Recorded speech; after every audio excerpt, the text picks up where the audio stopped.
Hello and welcome to code with मेनाहिल।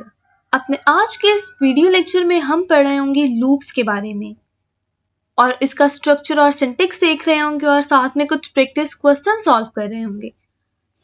हम पढ़ेंगे आज for loop, while loop, do while loop और enhanced for loop. सबसे पहले समझते हैं कि लूप्स होती क्या है।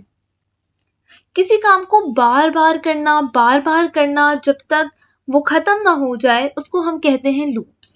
अगर हमें याद पड़ता हो तो अपनी प्राइमरी क्लासेस में या स्कूल टाइम में टीचर हमें कुछ लाइंस बार बार लिखने के लिए देती थी जब हम टेस्ट कॉपीज में उसको गलत लिखते थे या फिर हम क्लास में बोल रहे होते थे और वो कहती थी कि लिखिए बोर्ड पे कि I will not talk in the class, इसको लिखें 100 टाइम्स। तो जब हम उस एक लाइन को या वर्ड को लिख रहे होते थे और उसको तब तक लिखते थे जब तक हमारा डिजायर्ड काउंटिंग पूरी ना हो जाए कि अगर 100 टाइम्स लिखना है तो हम उसको 100 टाइम्स लिखेंगे। पहले एक दफा लिखा, फिर 2 दफा, फिर तीसरी दफा, अप टू 100 टाइम्स। प्रोग्रामिंग में हम ये काम कर रहे होते हैं लूप्स की हेल्प से। सिर्फ एक ब्लॉक ऑफ कोड लिख देते हैं, बाकी काम जो है वो आपका कोड आपको खुद प्रिंट करके दे रहा होगा। इसकी एक और एग्जांपल देखते हैं डिक्शनरी की, कि अगर आपने डिक्शनरी में से कोई वर्ड फाइंड करना है और आप कब तक उस वर्ड को ढूंढते रहेंगे, आप जब तक डिक्शनरी में उस वर्ड को ढूंढते रहेंगे जब तक कि वो आपको वर्ड मिल नहीं जाता। तो बेसिकली ये काम भी अगर हम प्रोग्रामिंग में करें तो ये लूप्स की हेल्प से ही किया जाएगा। सबसे पहले हम डिस्कस करते हैं फॉर लूप को। फॉर लूप क्या होती है, इसका सिंटैक्स जो है वो कुछ इस तरीके से होता है। सबसे पहले हम लिखते हैं फॉर का कीवर्ड। नेक्स्ट देखिए पैरेंथेसिस के अंदर हमने 3 चीजें लिखनी होती है, इनिशियलाइजेशन, कंडीशन एंड अपडेशन। ये एज इट इज नहीं लिखना होता, यहाँ पे कीवर्ड है सिर्फ फॉर। उसके बाद यहाँ पे हम अपनी वैल्यूज को इनिशियलाइज करते हैं, फिर यहाँ पे वो कंडीशन लिखेंगे हम जो जहां तक हमने अपनी लूप चलानी होगी, और फिर हम बार बार जब एक दफा हमारा काम हो जाएगा तो हम उसको अपडेट भी कर रहे होंगे। इसको थोड़ा सा विजुअलाइज कर लेते हैं कुछ इस तरीके से। यहाँ पे देखिए int I equals to 0, I is less than 3 and I plus plus। यहाँ पे हो रही है हमारी इनिशियलाइजेशन, यहाँ पे हमारी लूप करेगी कंडीशन चेक और यहाँ पे हो रही है updation. int I equals to 0, जब हमने ये लाइन ऑफ कोड लिखा तो पीछे मेमोरी में I को एक स्पेस अलॉट हो गई और उसमें स्टोर हो गया 0। This is what? This is initialization. This is initialization। यहाँ पे आपने उस वेरिएबल को इनिशियलाइज किया है जो हमारे कोड को ट्रैक कर रहा होगा कि हमने कितनी दफा अपने कोड को रन करना है जो इस लूप की बॉडी के अंदर है और ये कितनी दफा रन हो चुका है। उसके बाद इनिशियलाइज होने के बाद हमारी चेक होगी कंडीशन। सेंटर में हम यहाँ पे लिखते होते हैं अपनी कंडीशन कि हमने जब तक ये कंडीशन ट्रू है जब तक इस कोड को रन करते रहना है। अब यहाँ पे कंडीशन चेक हो रही है I is less than 3, तो अभी हमारे पास जो I की वैल्यू है वो 0 है, तो 0 is less than 3 हमारी कंडीशन है ट्रू, तो ये आ जाएगा लूप की बॉडी के अंदर। और लूप की बॉडी के अंदर क्या कोड लिखा है कि प्रिंट कर दो I am sorry, तो आपकी ये जो आउटपुट स्क्रीन है यहाँ पे प्रिंट हो जाएगा I am sorry। उसके बाद लूप की बॉडी हो गई खत्म। अब ये बाहर नहीं आ जाएगा, यहाँ से ये दोबारा जाएगा ऊपर यहाँ आइट्रेशन पे, इसको कहते हैं अपडेशन।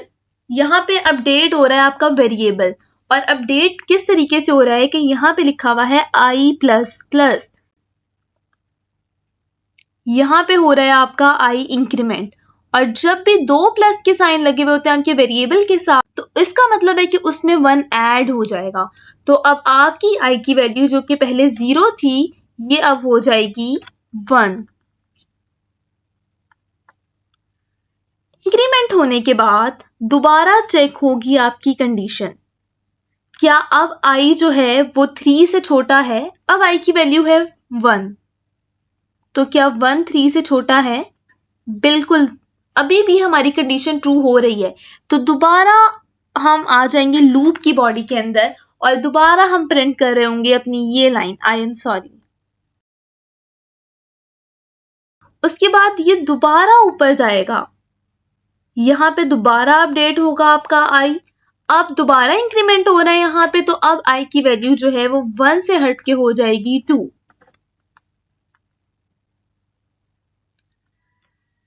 अपडेशन होने के बाद दोबारा कंडीशन चेक होगी, इज 2 लेस देन 3, यस, आपकी कंडीशन हो गई ट्रू। दोबारा हम लूप की बॉडी के अंदर आएंगे और दोबारा हमारी ये वाली लाइन जो है वो प्रिंट हो रही होगी। फिर दोबारा ये बॉडी से निकल के जाएगा ऊपर अपडेशन के पास, अब दोबारा i इंक्रीमेंट हुआ और यहाँ पे i की वैल्यू हो गई 2 से 3। अपडेट होने के बाद दोबारा कंडीशन चेक होगी, इज 3 लेस देन 3, नो, यहाँ पे आके हमारी कंडीशन हो गई false, because 3 is not less than 3, 3 is equals to 3। तो यहाँ पे अब ये दोबारा लूप की बॉडी के अंदर नहीं जाएगा, ये यहाँ से बाहर आ जाएगा और अब आपके लूप के बाहर जितनी कोड की स्टेटमेंट है वो रन हो रही होगी, लूप के अंदर वाली नहीं होगी। आपकी लूप यहाँ पे हो चुकी है खत्म, क्योंकि यहाँ पे आपकी कंडीशन जो है वो मैच नहीं हुई। इसको अगर हम 1 2 3 करके स्टेप्स में बनाएं तो ये कुछ इस तरह से होगा। सबसे पहले आपका रन होगा फॉर लूप, उसके बाद हम करेंगे इनिशियलाइजेशन, ये हो गया हमारा सेकंड स्टेप, ठीक है। उसके बाद हम थर्ड स्टेप की तरफ आएंगे, जो हम चेक कर रहे होंगे कंडीशन। अब जब कंडीशन चेक कर रहे होंगे तो हमारे पास दो रास्ते हो सकते हैं, या तो कंडीशन होगी ट्रू या कंडीशन होगी फॉल्स। अगर कंडीशन हुई ट्रू तो हम जाएंगे लूप की बॉडी के अंदर, और अगर कंडीशन हो गई फॉल्स तो हम यहाँ लूप की बॉडी से आ जाएंगे बाहर, और लूप की बॉडी से निकलकर हम जा रहे होंगे अपडेशन पे, और अपडेशन से दोबारा जाएंगे हम कंडीशन पे। इस तरह जो है वो ये लूप काम कर रही होती है। बेसिकली फॉर लूप में हम बता देते हैं कि हमने एक काम को कितनी दफा करवाना है। यहाँ पे मैंने इस लाइन को 3 दफा प्रिंट करवाना था, तो मैंने i को 0 से इनिशियलाइज किया और कंडीशन रख दी कि i इज लेस देन 3, कि जब तक i 3 से छोटा है जब तक इस लाइन को हमने प्रिंट करना है।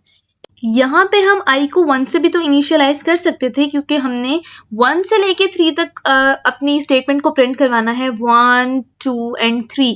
तो फिर हमने यहाँ पे 0 क्यों लिखा? इस चीज को भी थोड़ा सा देख लें, यहाँ पे सिंबल लगा हुआ है लेस देन का। तो अगर हम यहाँ पे i को 1 से इनिशियलाइज करते, फर्स्ट टाइम लूप चलती, सेकेंड टाइम चलती, और यहाँ पे कंडीशन हो जाती हमारी फॉल्स, तो आपकी जो स्टेटमेंट है वो सिर्फ 2 दफा प्रिंट होती। लेकिन अगर यहाँ पे हम लेस देन और इक्वल टू का साइन लगाते तो फिर हमारी स्टेटमेंट हो रही होती 3 दफा प्रिंट। तो ऑपरेटर्स का खास ख्याल रखना है कि हम किस कंडीशन में क्या ऑपरेटर यूज कर रहे हैं। जब हमें पता हो कि हमने अपना काम कितनी दफा करवाना है, फिर हम यूज करते हैं फॉर लूप का। 50 टाइम्स करवाना है, 100 टाइम्स, 200 टाइम्स, 5 टाइम्स, 1 टाइम। जब हमें पता हो कि हमने अपना काम इतनी दफा करवाना है, फिर हम यूज कर रहे होंगे फॉर लूप का। फॉर एग्जाम्पल, आपको पता है कि आपने 6 लोगों को मेल भेजनी है, तो आप लूप लगाएंगे और उस मेल को 6 लोगों को सेंड कर देंगे, ठीक है। और अगर आपको पता हो ऑलरेडी कि एक क्लास में 30 स्टूडेंट्स हैं और आपने उन 30 स्टूडेंट्स के ग्रेड्स को कैलकुलेट करना है, और एक ही प्रोसेस से जो है वो हर बच्चे का ग्रेड कैलकुलेट हो रहा होगा, एक ही सिस्टम है, तो फिर हम लूप लगाएंगे फॉर लूप और उन 30 के 30 स्टूडेंट्स का ग्रेड कैलकुलेट कर देंगे। लेकिन व्हाट इफ अगर हमारे पास अननोन नंबर ऑफ स्टूडेंट्स हैं, तो फिर हम क्या करेंगे? तो इसका एक और सोल्यूशन है जिसको हम एक छोटा सा क्विज करने के बाद जो है वो देख रहे होंगे। सबसे पहला क्वेश्चन है, write a program to display first 10 natural numbers. Natural numbers क्या हैं? आपकी काउंटिंग स्टार्ट होती है 0 से। अगर हम 0 से काउंटिंग स्टार्ट कर रहे हैं अप टू सो ऑन 0 1 2 3, फिर वो हमारे कहलाएंगे होल नंबर्स। जबकि नेचुरल नंबर्स में हमारा 0 नहीं इंक्लूड होता, नेचुरल नंबर्स में जो है वो हम काउंटिंग अपने 1 से स्टार्ट कर रहे होते हैं। तो इसका कोड लिखते हैं जिसमें हम प्रिंट कर रहे होंगे फर्स्ट 10 नेचुरल नंबर्स 1 से लेके 10 तक।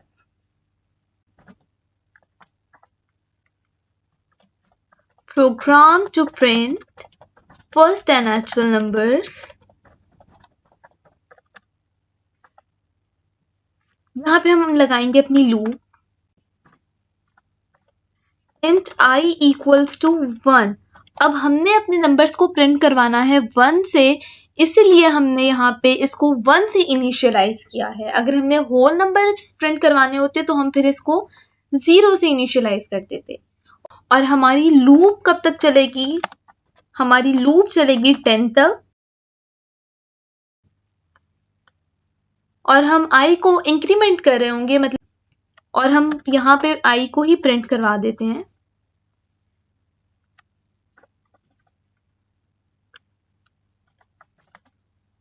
और इसको करते हैं रन। यहाँ देखिए 1 से लेके 10 तक जो है वो हमारे नंबर्स प्रिंट हो चुके हैं। अगर यहाँ पे हमने होल नंबर्स को प्रिंट करवाना होता तो हम इसको स्टार्ट कर देते 0 से।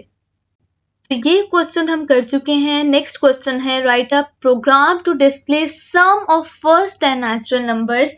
पहले हमने नंबर्स प्रिंट करवाए थे और अब हम प्रिंट करवा रहे होंगे उन नंबर्स का सम, मतलब उन 10 के 10 नंबर्स को हम ऐड करेंगे और जो भी सम होगा वो हम अपनी स्क्रीन पे प्रिंट करवाएंगे।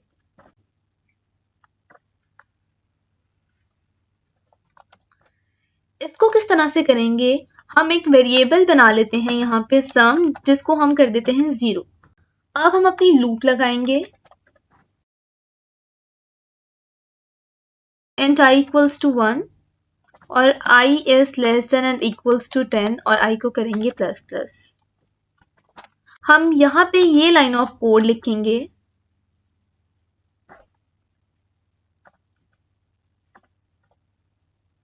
इसका मतलब क्या है ये देख लें पहले। यहाँ पे हमने यूज किया है असाइनमेंट ऑपरेटर का। जब हम प्लस इक्वल्स इकट्ठा इस्तेमाल करते हैं तो इसका मतलब होता है, और यहाँ पे हम लूप के बाहर प्रिंट करवा देंगे सम को। इसको करते हैं रन।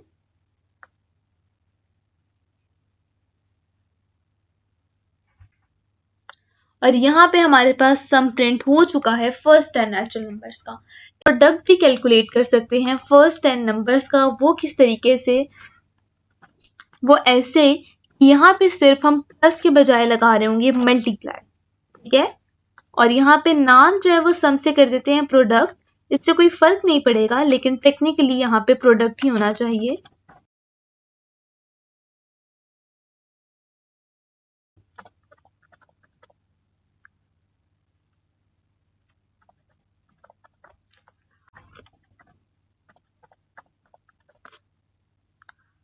और अब हम जब इसको रन करेंगे ना तो आंसर हमारे पास आएगा 0।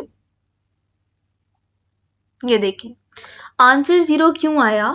आंसर 0 इसलिए आया क्योंकि यहाँ पे हमने प्रोडक्ट को इनिशियलाइज किया और यहाँ पे हम आई को उसके साथ मल्टीप्लाई कर रहे हैं। तो याद रखें कि कोई भी नंबर, बड़े से बड़ा नंबर ले लें आप, उसको जब हम 0 के साथ मल्टीप्लाई करेंगे तो वो 0 ही आएगा।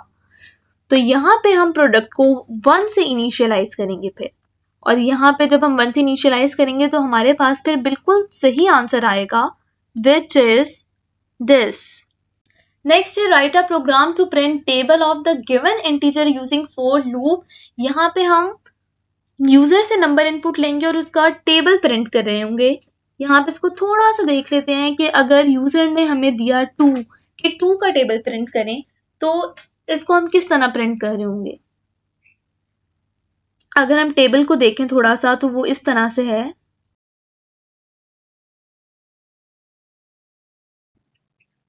थोड़ा सा और इसको इसकी लॉजिक समझें तो हर दफा क्या हो रहा है कि अगर 2 1s है, अगर 2 1s 2 है, 2 2s 4 है, 2 3s 6, 2 4s 8, अब टू सो ऑन हमने 2 को 10 से मल्टीप्लाई करके वहां तक टेबल प्रिंट करवाया हुआ है। तो यहाँ पे क्या हो रहा है, जो भी नंबर है वो 1 से मल्टीप्लाई हो रहा है, फिर 2 से, फिर 3 से, फिर 4 से। तो हम क्या करेंगे यहाँ पे, अगर हमने 1 से 10 तक टेबल प्रिंट करवाना है तो हम 1 से 10 तक एक लूप लगा देंगे और हर दफा आई को नंबर से मल्टीप्लाई कर रहे होंगे, क्योंकि आई पहली दफा होगा 1 और जब आई को 2 से मल्टीप्लाई करेंगे तो आंसर आएगा 2। सेकेंड आइट्रेशन में आई हो जाएगा अपडेट होके 2 और फिर जब हम उसको दोबारा 2 से मल्टीप्लाई करेंगे तो आंसर हो जाएगा 4। इस तरह से जो है वो हम इसका कोड लिख रहे होंगे। इसको देखते हैं।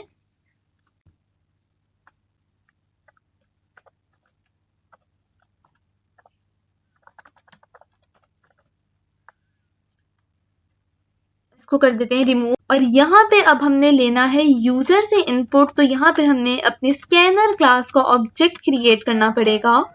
ये लाइन ऑफ कोड लिखेंगे हम।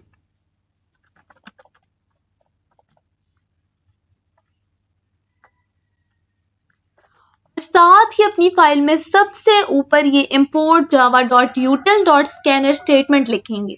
ठीक है, अब यूजर से नंबर इनपुट लिया,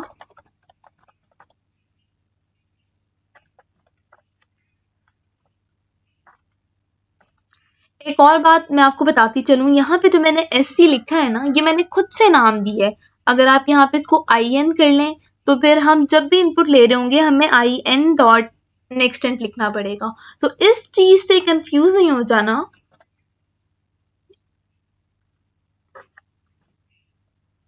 नेक्स्ट यहाँ पे हम अपनी लगाएंगे loop int I equals to 1,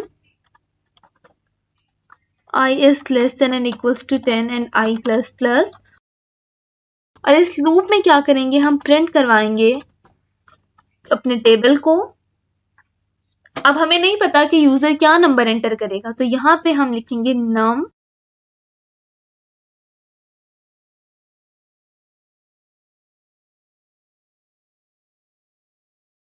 इस स्टेटमेंट को भी थोड़ा सा देख लें कि हमारी स्टेटमेंट जो है वो प्रिंट किस तरीके से हो रही होगी। सबसे पहले प्रिंट होगा हमारा नंबर। तो भी यूजर ने नंबर दिया, फॉर इंस्टेंस 2 दिया है, तो यहाँ सबसे पहले हमारा प्रिंट हो रहा होगा 2।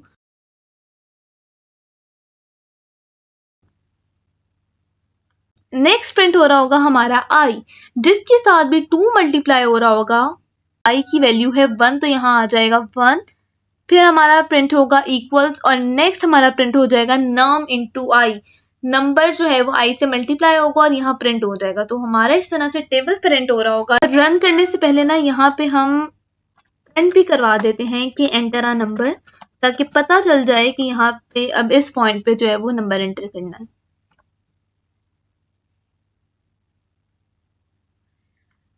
देखिए यहाँ पे हम नंबर एंटर करेंगे। मैंने 9 का टेबल प्रिंट करवाना है, तो इसको थोड़ा सा एक्सपेंड करते हैं।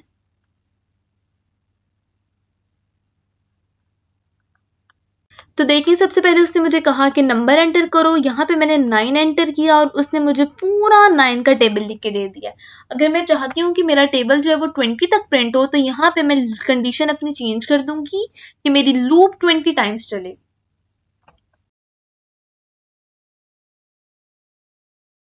और यहाँ पे अगर मैंने एंटर किया 4, तो देखिए यहाँ पे 1 से लेके 20 तक जो है वो टेबल हो चुका है प्रिंट। अब चलते हैं अपने नेक्स्ट क्वेश्चन की तरफ, which is print reverse counting from 5 to 0। ये बहुत आसान है। इसमें हमारी काउंटिंग जो है वो कुछ इस तरह से प्रिंट हो रही होगी, 5 4 3 2 1 0।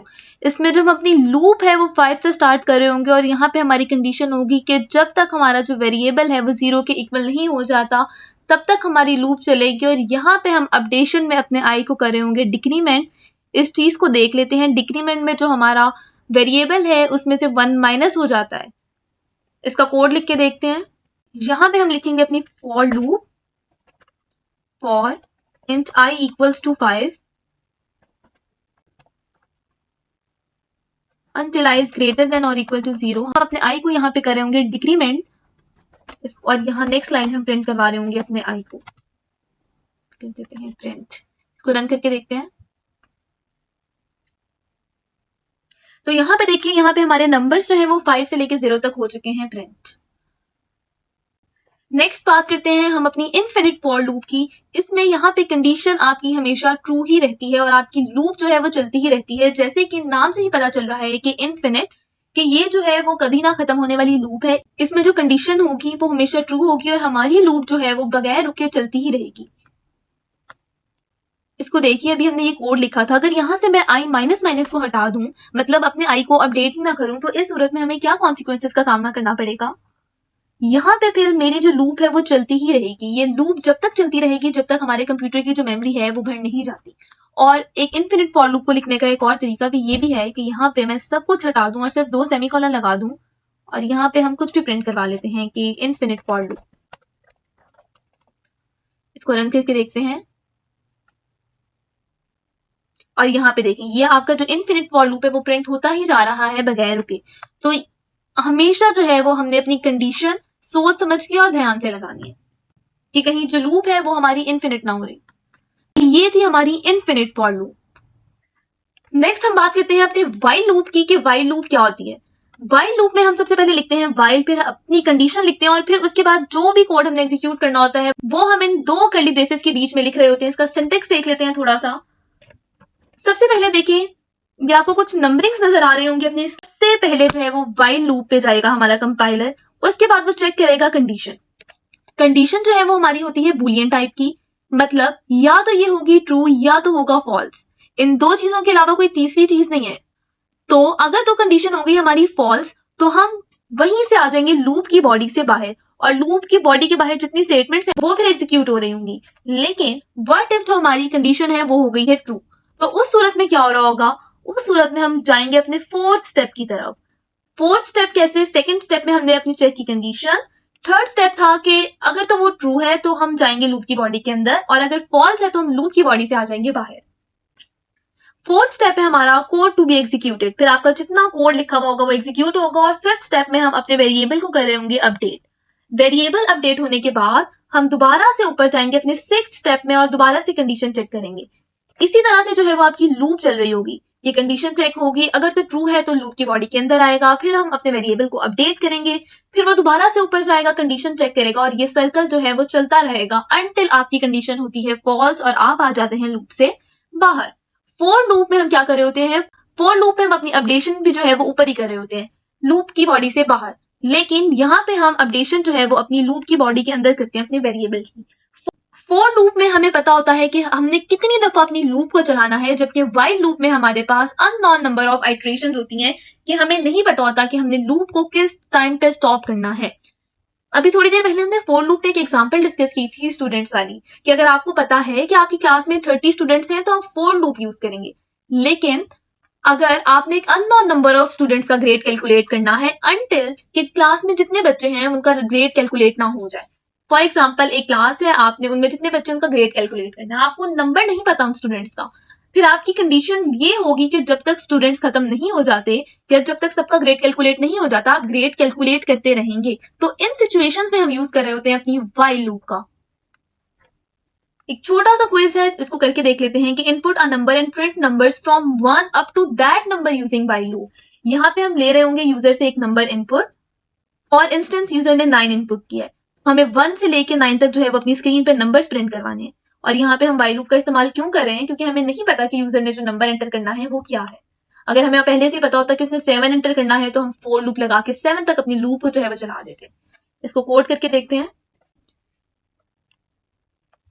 यहाँ पे हम यूजर से ले रहे होंगे नंबर इनपुट और इनपुट लेने के लिए सबसे पहले हम क्रिएट करेंगे स्कैनर क्लास का ऑब्जेक्ट और उसके लिए सबसे ऊपर हमें इंपोर्ट करना पड़ेगा जावा यूटिल पैकेज से scanner class co dot scanner. Next हम नंबर इनपुट लेंगे, enter a number, num equals to sc dot next int। और अब देखिए यहाँ पे हम लगाएंगे अपनी व्हाइल लूप। व्हाइल लूप का सिंटेक्स देखेंगे कुछ इस तरीके से। अब यहाँ पे हम अपने लिख रहे होंगे कंडीशन और कंडीशन क्या लिखेंगे कि जब तक हमारा नंबर जो है वो 0 से बड़ा है हमने नंबर्स को प्रिंट करते जाना है। और ये ट्रैक करने के लिए कि हमारी लूप जो है वो कितनी दफा रन कर चुकी है, यहाँ पे हम बनाएंगे अपना एक काउंटर वेरिएबल। कंडीशन लिखेंगे कि जब तक काउंटर इज लेस देन और इक्वल टू नंबर, हम अपने काउंटर को ही प्रिंट करवाते रहेंगे। और साथ में क्या कर रहे होंगे, हम अभी जो हमने 5th स्टेप पढ़ा था कि हम अपडेट कर रहे होंगे अपने वेरिएबल को, तो यहाँ पे हम अपने काउंटर को अपडेट करेंगे। इसको रन करके देखते हैं। यहाँ पे मैंने एंटर किया 5, तो देखें 1 से लेके 5 तक जो नंबर्स हैं वो प्रिंट हो चुके हैं। बट इफ मैं यहाँ पे काउंटर को अपडेट ना करूं तो क्या होगा, तो रन करते हैं। और जब मैंने काउंटर को अपडेट नहीं किया तो ये कंडीशन हमेशा ट्रू रहेगी कि काउंटर जो है वो नंबर से छोटा ही रहेगा। तो इस सूरत में हमारी लूप जो है वो एक इन्फिनिट लूप बन जाएगी और रन करती ही रहेगी। While loop, infinite while loop का एक और तरीका ये भी हो सकता है कि मैं यहाँ पे इसको ट्रू ही लिख दूं कि हमेशा हर केस में जो हमारी लूप है वो ट्रू ही रहेगी। और यहाँ पे हम कुछ और प्रिंट करवा लेते हैं, जैसे कि हेलो वर्ल्ड। इसको रन करके देखते हैं। यहाँ पे नंबर एंटर किया 2 और ये देखें ये हेलो वर्ल्ड जो है वो प्रिंट होता ही जा रहा है। तो इन चीजों का खास ख्याल रखना है। बहुत दफा हम लूप्स को खुद से इन्फिनिट बनाते हैं और फिर जिस पॉइंट पे हमने लूप की बॉडी से बाहर निकलना होता है वहां पे हम ब्रेक का कीवर्ड यूज कर लेते हैं। ब्रेक क्या फंक्शन परफॉर्म करता है इस पे अलग से वीडियो अपलोडेड है, आप जाके जो है उसको एक दफा देख लें। जो नेक्स्ट क्वेश्चन है हमारा वो है calculate the factorial of the number input by user. यहाँ पे हमने नंबर का फैक्टोरियल कैलकुलेट करना है। फैक्टोरियल क्या होता है, कोई भी नंबर है, फॉर एग्जाम्पल 5, तो 5 से लेके 1 तक जितने भी नंबर्स हैं, फॉर एग्जाम्पल 5 से पहले 4, 3 multiply by 2 and 2 multiply by 1, तो इन सब नंबर्स को मैं मल्टीप्लाई करूंगी और जो इसका आंसर आएगा वो होगा 5 का फैक्टोरियल। फॉर एग्जाम्पल इसको देखें, अगर तो 5 4 20, 23 60, 62 120 एंड 121 120, तो इसका जो आंसर आएगा वो आएगा 120। फैक्टोरियल को हम एक्सक्लेमेशन के साइन से रिप्रेजेंट कर रहे होते हैं। अगर मैं लिखूं 5 और आगे ये साइन लगाऊं तो इसका मतलब यहाँ पे ये है कि 5 का फैक्टोरियल कैलकुलेट हो रहा है। यहाँ पे अगर हमें 3 का फैक्टोरियल कैलकुलेट करना हो तो 3 से लेके 1 तक जितने नंबर्स होंगे हम उनको कर रहे होंगे मल्टीप्लाई, 3 into 2 into 1, और यहाँ पे जो इसका आंसर है वो आ रहा होगा 6। तो इस तरह जो है वो फैक्टोरियल कैलकुलेट होता है। इसका कोड लिख के देखते हैं। इसको कुछ इस तरह से करेंगे हम। यहाँ पे हम फैक्टोरियल वेरिएबल बना लेंगे एक और उसको इनिशियलाइज कर देंगे हम 1 से।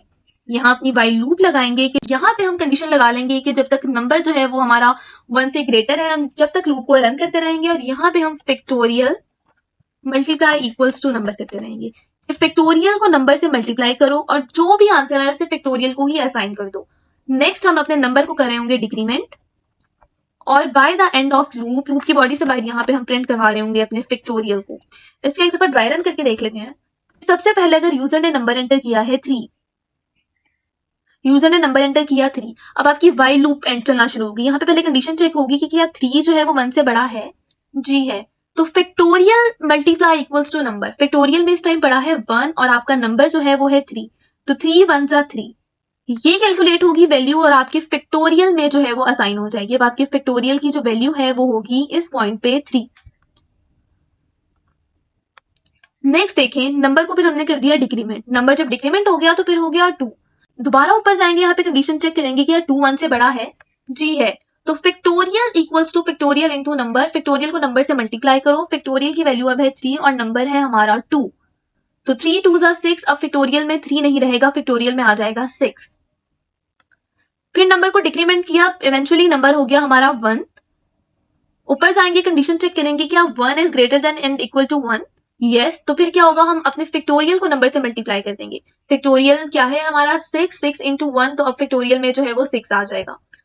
और उसके बाद जब फिर नंबर डिक्रीमेंट होकर 0 पे आएगा, चेक करेगा कि क्या 0 जो है वो 1 से बड़ा है, तो यहाँ पे हमारी कंडीशन हो जाएगी फॉल्स और लूप की बॉडी से बाहर वाली स्टेटमेंट एग्जीक्यूट होगी। और वो क्या है कि यहाँ पे अब हमारा फैक्टोरियल जो है वो स्क्रीन पे प्रिंट हो रहा होगा। इसको रन करके देखते हैं। यहाँ पे एंटर करेंगे हम अपना नंबर 5 और देखें यहाँ पे इसका फैक्टोरियल जो है वो हो चुका है प्रिंट। इसको किसी और नंबर के लिए भी ट्राई करके देख लेते हैं एक दफा। यहाँ पे एंटर करते हैं हम अपना 4 और यहाँ पे 4 का फैक्टोरियल हो चुका है प्रिंट।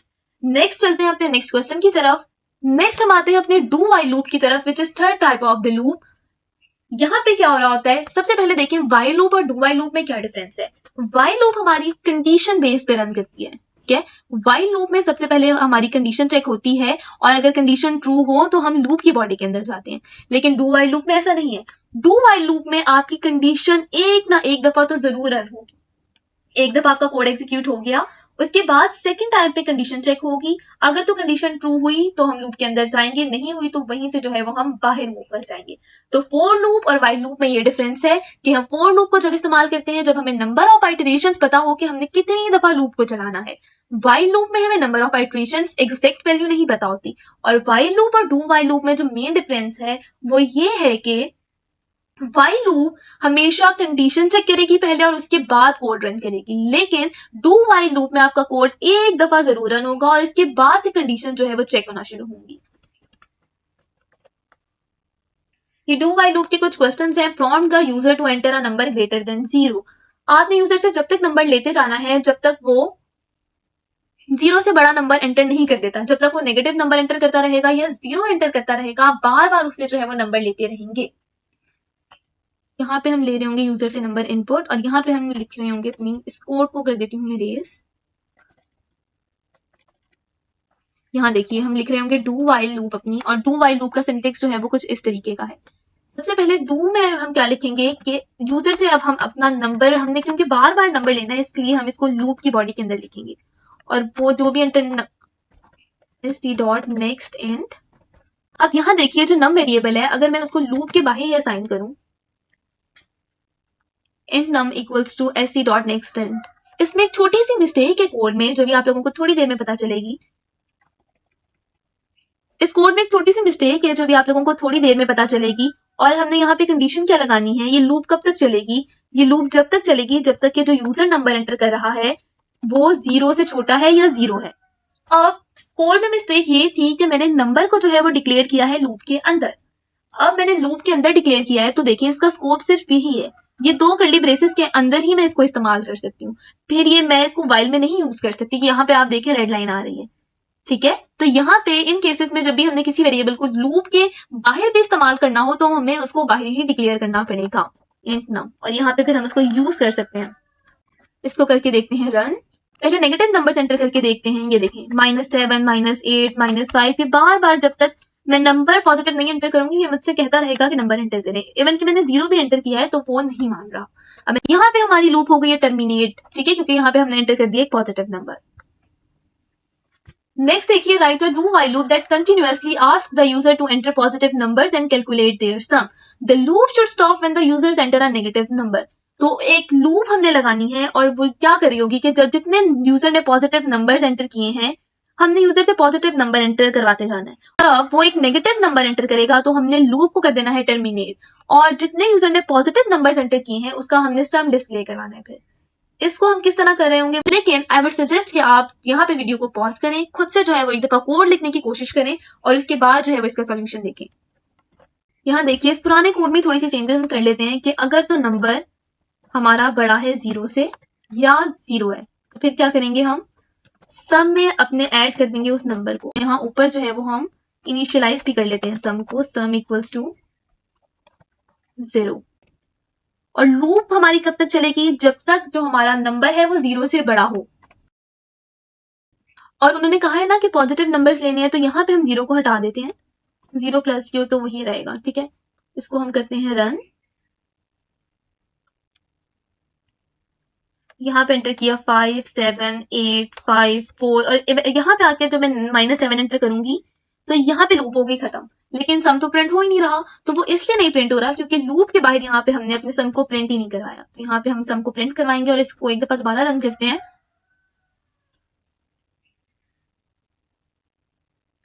यहाँ एंटर करेंगे हम अपने पॉजिटिव नंबर्स को और नेगेटिव नंबर एंटर किया, लूप हो गई टर्मिनेट, और जितने भी पॉजिटिव नंबर्स एंटर किए हैं उनका सम हो चुका है प्रिंट।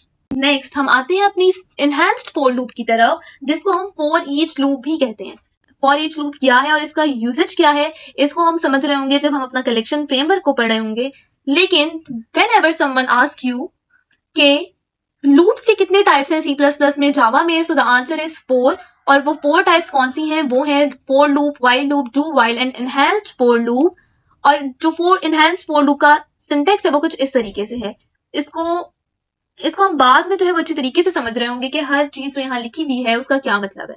एनहांस्ड फॉर लूप को हम फॉर ईच लूप भी कहते हैं। तो आज के लिए इतना ही, मिलते हैं अपने नेक्स्ट वीडियो लेक्चर में। होप सो आप लोगों को लूप्स की जो है वो समझ आ गई होगी।